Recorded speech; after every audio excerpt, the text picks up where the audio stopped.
Hi hello ನಮಸ್ಕಾರ ಎಲ್ಲರಿಗೂ nature spirit nine at Kannada tarot card ರೀಡಿಂಗಿಗೆ ವೆಲ್ಕಮ್. ಈಗ ಆಲ್ರೆಡಿ ನೀವು ಥಂಬ್ನೈಲಲ್ಲಿ ನೋಡಿದ್ದೀರಾ ಯಾವ ವಿಚಾರದ ಬಗ್ಗೆ ನಾನು ರೀಡಿಂಗನ್ನು ಮಾಡ್ತಾ ಇದ್ದೀನಿ ಅನ್ನೋದು ನಿಮಗೆ ಗೊತ್ತಿರುತ್ತೆ.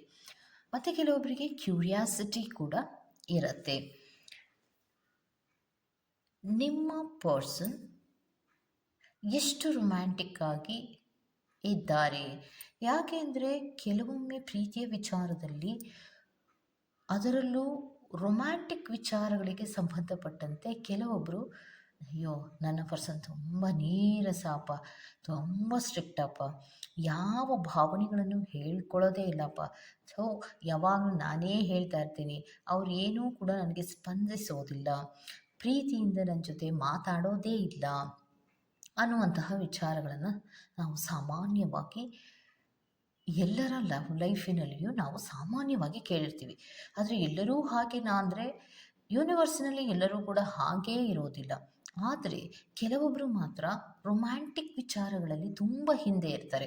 ಅವ್ರಿಗೆ ಎಷ್ಟೇ ಪ್ರೀತಿಯನ್ನು ತೋರಿಸ್ತಾ ಇದ್ರೂ ಕೂಡ ಅವರಲ್ಲಿ ಏನೋ ಒಂದು ರೀತಿಯ ಸ್ಟ್ರಿಕ್ಟ್ನೆಸ್ ಇರ್ಬೋದು, ಅಥವಾ ಅವರು ಹಾಕ್ಕೊಂಡಿರುವಂತಹ ಕೆಲವು ಬೌಂಡ್ರೀಸ್ ಇರ್ಬೋದು, ಅವರು ನೆಕ್ಸ್ಟ್ ಫ್ಯೂಚರ್ನ ಗಮನದಲ್ಲಿಟ್ಕೊಂಡು ಅವ್ರು ನಡ್ಕೋತಾ ಇರುವಂತಹ ರೀತಿಯೇ ಇರಬಹುದು.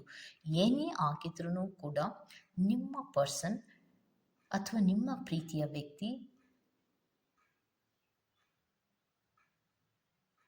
ಪ್ರಣಯದ ವಿಚಾರಗಳಿಗೆ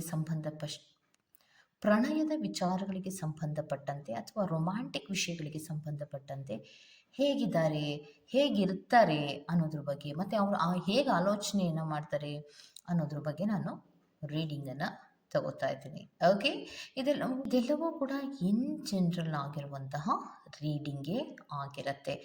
ನಿಮಗೆ ರೆಸೋನೇಟ್ ಆದರೆ ಮಾತ್ರ ತಗೊಳ್ಳಿ.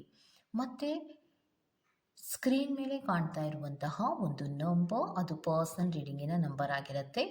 ಯಾರಿಗೆಲ್ಲ ಪರ್ಸ್ನಲ್ ರೀಡಿಂಗಿನ ಅವಶ್ಯಕತೆ ಇದೆಯೋ ಅವರೆಲ್ಲರೂ ಕೂಡ ವಾಟ್ಸಪ್ ಮೆಸೇಜನ್ನು ಮಾಡೋದ್ರ ಮೂಲಕ ಪೇ ಮಾಡಿ ನಿಮ್ಮ ರೀಡಿಂಗ್ಸ್ಗಳನ್ನು ತಗೋಬೋದಾಗಿರುತ್ತೆ.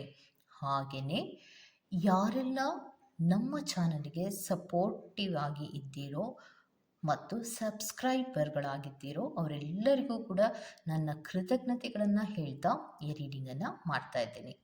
ಸೊ ನಿಮ್ಮ ಕಣ್ಮುಂದೆ ಇಮೇಜ್ ಬರ್ತಾ ಇದೆ, ಆಲ್ರೆಡಿ ನೀವು ಥಂಬ್ನೈಲಲ್ಲೂ ನೋಡಿರ್ತೀರ. ಇಮೇಜನ್ನು ಸೆಲೆಕ್ಟ್ ಮಾಡ್ಕೊಳ್ಳಿ. ಅಲ್ಲಿ ನಂಬರ್ಸ್ ಕೂಡ ನಾನು ಮೆನ್ಷನ್ ಮಾಡಿರ್ತೀನಿ. ನಿಮಗೆ ಯಾವ ನಂಬರ್ ಅಥವಾ ಯಾವ ಇಮೇಜ್ ತುಂಬ ಅಟ್ರ್ಯಾಕ್ಟ್ ಆಗುತ್ತೋ ಆ ಇಮೇಜ್ ಅಥವಾ ನಂಬರನ್ನು ಸೆಲೆಕ್ಟ್ ಮಾಡ್ಕೊಳ್ಳೋದ್ರ ಮೂಲಕ ಹೌ ರೊಮ್ಯಾಂಟಿಕ್ ಯುವರ್ ಪರ್ಸನ್, ನಿಮ್ಮ ಪ್ರೀತಿಯ ವ್ಯಕ್ತಿ ಪ್ರಣಯದ ವಿಚಾರಗಳಲ್ಲಿ ಹೇಗೆ ಅನ್ನೋದ್ರ ಬಗ್ಗೆ ನೀವು ಖಂಡಿತವಾಗಿಯೂ ತಿಳ್ಕೊಬೋದಾಗಿರುತ್ತೆ. ಹಾಗೆಯೇ ಡಿಸ್ಕ್ರಿಪ್ಷನ್ ಬಾಕ್ಸಿನಲ್ಲಿ ಪ್ರತಿ ಫೈಲ್ನ ಟೈಮ್ಸನ್ನು ಕ್ಲಿಯರ್ ಆಗಿಯೇ ಮೆನ್ಷನ್ ಮಾಡಿರ್ತೀನಿ. ನೀವು ಯಾವ ಫೈಲನ್ನು ಸೆಲೆಕ್ಟ್ ಮಾಡ್ಕೊಂಡಿದ್ದೀರೋ ಆ ಫೈಲ್ನ ಟೈಮಿಂಗ್ಸನ್ನು ನೋಡಿ ಸ್ಕಿಪ್ ಆಗಿ ನಿಮ್ಮ ರೀಡಿಂಗ್ಸ್ಗಳನ್ನು ನೀವು ತಗೋಬೋದಾಗಿರುತ್ತೆ. ಓಕೆ, ರೀಡಿಂಗನ್ನು ಶುರು ಮಾಡೋಣ. ಜಾಸ್ತಿ ಕಾಯಿಸೋದು ಬೇಡ, ಈಗ ಆಲ್ರೆಡಿ ಕಾದ್ಬಿಟ್ಟಿದ್ದೀರಾ. ಸೊ ರೀಡಿಂಗನ್ನು ನೋಡ್ಬೇಡ. ಓಕೆ, ಫೈಲ್ ನಂಬರ್ 1 ಯಾರೆಲ್ಲ ಆಯ್ಕೆ ಮಾಡ್ಕೊಂಡಿದ್ದೀರೋ ನಿಮ್ಮ ಪರ್ಸನ್ ಹೌ ರೊಮ್ಯಾಂಟಿಕ್ ಅನ್ನುವಂತಹ ವಿಚಾರಕ್ಕೆ ಸಂಬಂಧಪಟ್ಟಂತೆ ಬರ್ತಾ ಇರುವಂತಹ ಡೀಟೇಲ್ಸ್ ಏನು ಅನ್ನೋದಾದರೆ, ಮಾಡಿಫಿಕೇಷನ್ಸ್ಗಳನ್ನು ಮಾಡ್ತಾರೆ. ಅಂದರೆ ಇದ್ದ ಹಾಗೆ ಅವರು ಇರೋದಿಲ್ಲ. ಕೆಲವೊಮ್ಮೆ ತುಂಬ ಸೈಲೆಂಟ್ ಆಗಿರ್ತಾರೆ, ಕೆಲವೊಮ್ಮೆ ಚೇಂಜಸ್ ಆಗ್ತಾ ಇರ್ತಾರೆ. ಅಂದರೆ ಪ್ರೀತಿಯ ಅಥವಾ ಪ್ರಣಯದ ವಿಚಾರಗಳಲ್ಲಿ ಅವರು ಆಗಿಂದಾಗೆ ಚೇಂಜಸ್ ಆಗುವಂತಹ ಗುಣ ಇದೆ. ಆದ್ರೂ ಕೂಡ ಪ್ರೀತಿಯನ್ನು ಬಹಳ ಓಪನ್ ಅಪ್ ಆಗಿ ಎಕ್ಸ್ಪ್ರೆಸ್ಸನ್ನು ಮಾಡೋದಿಲ್ಲ. ಭಾವನೆಗಳೆಲ್ಲವನ್ನು ಅವರು ಹೇಳೋದಿಲ್ಲ ಅಥವಾ ಅದನ್ನು ತೋರಿಸ್ಕೊಳ್ಳೋದಿಲ್ಲ, ಮನಸ್ಸಿನಲ್ಲೇ ಇಟ್ಕೊಳ್ಳುವಂತಹ ಒಂದು ಗುಣ ಅವರಲ್ಲಿ ಇರುವಂತಹದ್ದು. ರೊಮ್ಯಾಂಟಿಕ್ಕಿನ ವಿಚಾರಗಳಲ್ಲಿ ಸ್ವಲ್ಪ ಬೌಂಡ್ರೀಸನ್ನು ಹಾಕೋತಾರೆ. ಪ್ರೀತಿಯನ್ನು ಮಾಡ್ತಾ ಇದ್ದೀವಿ, ಆದರೆ ಅದಕ್ಕೊಂದು ಕಮಿಟ್ ಆಗಿರೋದೇನೋ ಕರೆಕ್ಟು, ಆದರೆ ಫ್ರೆಂಡ್ಲಿ ಆಗಿರಬೇಕು ಅಷ್ಟೇ, ಅದಕ್ಕಿಂತ ಮುಂದೆ ಇನ್ನೇನು ಬೇಡ ಅನ್ನುವಂತಹ ಮನಸ್ಥಿತಿಗಳಲ್ಲಿ ಅವರಿರ್ತಾರೆ. ಯಾಕೆ ಅಂದರೆ ತನ್ನದೇ ಆದಂತಹ ಫ್ಯೂಚರ್ನ ಗಮನದಲ್ಲಿ ಇಟ್ಕೊಂಡಿರ್ತಾರೆ. ಮತ್ತು ಬೌಂಡ್ರೀಸ್ಗಳು ಅನ್ನೋದು ಪ್ರೀತಿಯ ವಿಚಾರದಲ್ಲಿ ಇರಬೇಕು ಅನ್ನುವಂತಹ ಮನಸ್ಥಿತಿಗಳಿರುವಂಥದ್ದು. ಮತ್ತು ಒಂದು ರೀತಿಯ ಸಂಕೋಚ ಮನೋಭಾವ ಅವರಲ್ಲಿ ಜಾಸ್ತಿ ಇರೋದ್ರಿಂದ ಎಲ್ಲ ವಿಚಾರಗಳಲ್ಲಿ ಸಪೋರ್ಟ್ ಮಾಡಿದ್ರೂ ಕೂಡ ಪ್ರಣಯದ ವಿಚಾರಗಳಿಗೆ ಸಂಬಂಧಪಟ್ಟಂತೆ ಅಥವಾ ಒಂದು ಪ್ರೀತಿಯನ್ನು ಎಕ್ಸ್‌ಪ್ರೆಸ್ ಮಾಡುವಂತಹ ವಿಚಾರಗಳಿಗೆ ಸಂಬಂಧಪಟ್ಟಂತೆ ಸ್ವಲ್ಪ ಅವರು ಹಿಂದೇಟಾಗುವಂತಹ ಸಾಧ್ಯತೆಗಳಿದೆ ಅನ್ನುವಂಥದ್ದನ್ನು ತೋರಿಸ್ತಾ ಇದೆ. ಮತ್ತು ಇನ್ನೊಂದೇನು ಅಂದರೆ ಸೀರಿಯಸ್ನೆಸ್ ಅನ್ನೋದು ಸ್ವಲ್ಪ ಕಡಿಮೆನೇ ಇದೆ. ನೀವು ಎಷ್ಟೇ ಬಾರಿ ಪ್ರೀತಿಯನ್ನು ಎಕ್ಸ್‌ಪ್ರೆಸ್ ಮಾಡ್ತಾ ಇದ್ರೂ ಅವರಿಂದ ಏನನ್ನು ಎಕ್ಸ್ಪೆಕ್ಟೇಷನ್ಸ್‌ಗಳಲ್ಲಿ ನನ್ನ ಹಾಗೆ ನನ್ನ ಪರ್ಸನ್ ಕೂಡ ಪ್ರೀತಿ ಮಾಡಬೇಕು ಅನ್ನುವಂತಹ ಎಕ್ಸ್ಪೆಕ್ಟೇಷನಲ್ಲಿ ನೀವಿದ್ರೂ ಕೂಡ ಅವರದ್ದೇ ಆದಂತಹ ಬೌಂಡ್ರೀಸನ್ನು ಹಾಕೋತಾರೆ. ನೀವು ಎಷ್ಟು ಹೇಳಿದ್ರೂ ಕೂಡ ಅವರು ಅಷ್ಟೊಂದೇನು ಸೀರಿಯಸ್ ಆಗಿ ಇರೋದಿಲ್ಲ. ಬಿಕಾಸ್ ಅವರಲ್ಲಿ ಪ್ರೀತಿಯ ವಿಚಾರಕ್ಕೆ ಸಂಬಂಧಪಟ್ಟಂತೆ ಒಂದು ಫ್ರೆಂಡ್ಲಿ ಆದಂತಹ ಪ್ರೀತಿಯನ್ನಷ್ಟೇ ಎಕ್ಸ್ಪೆಕ್ಟ್ ಮಾಡ್ತಾರೆ ಹೊರತು ತುಂಬ ಸೀರಿಯಸ್ ಆಗಿರ್ಬೋದು ಇರಬೇಕು ಅನ್ನುವಂತಹ ಮನಸ್ಥಿತಿ ಏನು ಇರೋದಿಲ್ಲ. ಕೆಲವೊಂದು ಬೌಂಡ್ರೀಸ್ಗಳನ್ನು ಹಾಕೋತಾರೆ, ಪ್ರೀತಿಯನ್ನು ತೋರಿಸ್ತಾರೆ. ಆದರೆ ಪ್ರೀತಿಯನ್ನು ತೋರಿಸೋವಂಥದ್ದು ಎಲ್ಲರೂ ತೋರಿಸೋ ಥರ ಅಲ್ಲ. ಅವರು ಒಂದು ರೀತಿಯಲ್ಲಿ ಬಹಳಷ್ಟು ರಿಸರ್ವ್ ಅನ್ನುವಂತಹ ರೀತಿಯಲ್ಲಿ ಇರ್ತಾರೆ. ಆದರೂ ಕೂಡ ನಿಮ್ಮನ್ನು ತುಂಬ ಪ್ರೀತಿಸ್ತಾ ಇರ್ತಾರೆ ಅನ್ನುವಂಥದ್ದನ್ನು ರೆಪ್ರೆಸೆಂಟ್ ಮಾಡ್ತಾ ಇದೆ. ಓಕೆ, ಇದಿಷ್ಟು ಫೈಲ್ ನಂಬರ್ 1 ಅವರ ರೀಡಿಂಗ್ ಆಗಿರುತ್ತೆ. Go to the next file number 2. File number 2 ಯಾರೆಲ್ಲ ಆಯ್ಕೆಯನ್ನು ಮಾಡ್ಕೊಂಡಿದ್ದೀರೋ, ಹೌ ರೊಮ್ಯಾಂಟಿಕ್ ಯುವರ್ ಪರ್ಸನ್ ಅನ್ನೋದಾದರೆ 100 ಔಟ್ ಆಫ್ 100 ಅಂತಲೇ ಹೇಳಬೇಕು. ಬಿಕಾಸ್ ಪ್ರೀತಿಯನ್ನು ಎಕ್ಸ್‌ಪ್ರೆಸ್ ಮಾಡುವಂತಹ ರೀತಿ ತುಂಬ ಪ್ಯಾಷನೇಟ್ ಆಗಿರುವಂಥದ್ದನ್ನು ರೆಪ್ರೆಸೆಂಟ್ ಮಾಡ್ತಾ ಇದೆ. ಮತ್ತು ಎಷ್ಟೋ ವಿಚಾರಗಳನ್ನು ಹೇಳೋವಾಗ ಒಂದು ಇಂಡೈರೆಕ್ಟ್ ಸ್ಪೀಚಿನಲ್ಲಿ ಹೇಳೋದು ಜಾಸ್ತಿ. ಯಾಕಂದರೆ ತುಂಬ ಪ್ಯಾಷನೇಟ್ ಅವರಲ್ಲಿ ಇರೋದ್ರಿಂದ ರೊಮ್ಯಾಂಟಿಕ್ಕಿನ ವಿಚಾರಗಳಲ್ಲಿಯೂ ಕೂಡ ತನ್ನದೇ ಆದಂತಹ ಒಂದು ಪ್ಯಾಷನನ್ನು ರೂಢಿ ಮಾಡ್ಕೊಂಡಿರ್ತಾರೆ. ಏನೇ ವಿಚಾರಗಳಲ್ಲಿ ಇಂಬ್ಯಾಲೆನ್ಸ್ ಆದ್ರೂ ಕೂಡ ಅದನ್ನು ಸರಿ ಮಾಡ್ಕೊಂಡ್ಬಿಡ್ಬೇಕು ಅನ್ನುವಂತಹ ರೀತಿಯಲ್ಲಿ ಪ್ರಣಯದ ವಿಚಾರಗಳನ್ನು ಎಕ್ಸ್‌ಪ್ರೆಸ್ ಮಾಡುವಾಗ ವ್ಯಕ್ತಿಯಲ್ಲಿ ಹಾಗೂ ಇಲ್ಲ ಹೀಗೂ ಇಲ್ಲ ಅನ್ನುವಂತಹ ರೀತಿಯಲ್ಲಿ ಹೇಳ್ತಾರೆ. ಫಾರ್ ಎಕ್ಸಾಂಪಲ್, ಹಾಗೂ ಇಲ್ಲ ಹೀಗೂ ಇಲ್ಲ ಅಂದರೆ ಏನು ಅನ್ನೋದಾದರೆ, ಪ್ರೀತಿಯನ್ನು ಹೇಳ್ಕೊಡುವಾಗ ಎಸ್ ಐ ಲವ್ ಯು ಅಂತ ಹೇಳೋದೇ ಬೇರೆ, ಪ್ರಣಯದ ವಿಚಾರಗಳನ್ನು ಹೇಳುವಾಗ ಅಥವಾ ಎಕ್ಸ್‌ಪ್ರೆಸ್ ಮಾಡುವಾಗ ಅಷ್ಟೊಂದು ಈಸಿ ಅಲ್ಲ. ಒಬ್ಬರ ಹತ್ರ ಪ್ರೀತಿಯನ್ನು ಎಕ್ಸ್‌ಪ್ರೆಸ್ ಮಾಡೋದು ಅಷ್ಟೊಂದು ಈಸಿ ಆಗಿರೋದಿಲ್ಲ.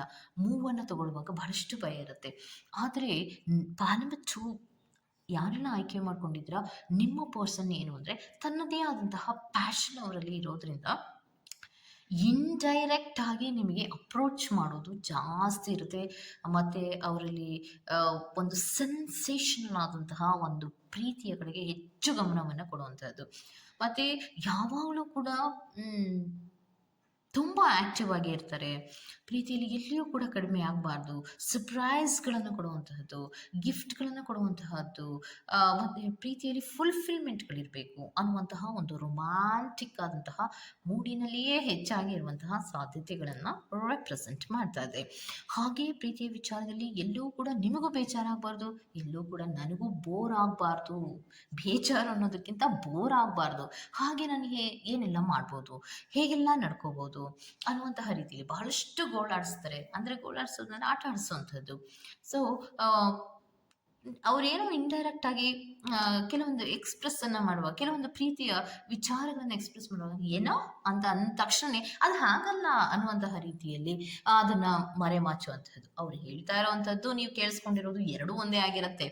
ಆದ್ರೂ ಕೂಡ ಅಷ್ಟೊಂದು ಧೈರ್ಯವಾಗಿ ಎಕ್ಸ್‌ಪ್ರೆಸ್ ಮಾಡದೇ ಇದ್ದಾಗ ಇಂಡೈರೆಕ್ಟಿನಲ್ಲಿ ಬರುವಂತಹ ಸಾಧ್ಯತೆಗಳು ಜಾಸ್ತಿ ಇರುತ್ತೆ. ಬಿಕಾಸ್ ಪ್ರಣಯದ ವಿಚಾರಗಳಿಗೆ ಸಂಬಂಧಪಟ್ಟಂತೆ ಬಹಳಷ್ಟು ಇಂಟ್ರೆಸ್ಟ್ ಆಗಿರೋದು, ಪ್ಯಾಷನೇಟ್ ಆಗಿರುವಂಥದ್ದು, ಬಹಳಷ್ಟು ಖುಷಿಯಿಂದ ಇರ್ತಾರೆ. ಏನೆಲ್ಲ ಮಾಡ್ಬೋದು, ಖುಷಿಯಿಂದ ಇರೋದಕ್ಕೆ ಏನೆಲ್ಲ ಮಾಡ್ಬೋದು, ಯಾವೆಲ್ಲ ಸರ್ಪ್ರೈಸ್ಗಳನ್ನು ಕೊಡ್ಬೋದು, ಏನೆಲ್ಲ ಗಿಫ್ಟ್ಗಳನ್ನು ಕೊಡ್ಬೋದು, ಬರೀ ಇದೇ ಯೋಚನೆಯಲ್ಲಿಯೇ ಇರುವಂತಹದ್ದು. ಅದಕ್ಕಾಗಿ ಪ್ರೀತಿ ವಿಚಾರಕ್ಕೆ ಸಂಬಂಧಪಟ್ಟಂತೆ ಬಹಳಷ್ಟು ಫುಲ್ಫಿಲ್ಮೆಂಟ್ಗಳ ಬಗ್ಗೆ ಗಮನವನ್ನು ಕೊಡ್ತಾರೆ. ಪ್ರಣಯದ ವ್ಯಕ್ತಿ ಪ್ರಣಯದ ವಿಚಾರಕ್ಕೆ ಸಂಬಂಧಿಸಿದಂತೆ ಬಹಳಷ್ಟು ಕನಸುಗಳನ್ನು ಕಟ್ಟಿರುವಂಥದ್ದು ಮತ್ತು ಅದೇ ರೀತಿಯ ಮುಂದುವರಿಕೆಗಳನ್ನು ಮಾಡುವಂಥದ್ದು ರೆಪ್ರೆಸೆಂಟ್ ಆಗ್ತಾ ಇದೆ. ಅಲ್ಲಿಗೆ ಪ್ರೀತಿಯ ವಿಚಾರಕ್ಕೆ ಸಂಬಂಧಿಸಿದಂತೆ ಹೌ ರೊಮ್ಯಾಂಟಿಕ್ ಯುವರ್ ಪರ್ಸನ್ ಅನ್ನೋದಾದರೆ, ಅವರಿಗೆ ಯಾವ ರೀತಿ ಎಲ್ಲ ತನ್ನ ಪ್ರೀತಿಯ ವಿಚಾರವನ್ನು ಎಕ್ಸ್‌ಪ್ರೆಸ್ ಮಾಡಬೇಕು ಅನಿಸುತ್ತೋ ಅದನ್ನು ಡೈರೆಕ್ಟ್ ಆಗಿಯೋ ಅಥವಾ ಇಂಡೈರೆಕ್ಟ್ ಆಗಿಯೋ ನಿಮಗೆ ಹೇಳ್ತಾರೆ. ಅದನ್ನು ಕನ್ವೆ ಕೂಡ ಮಾಡ್ತಾರೆ.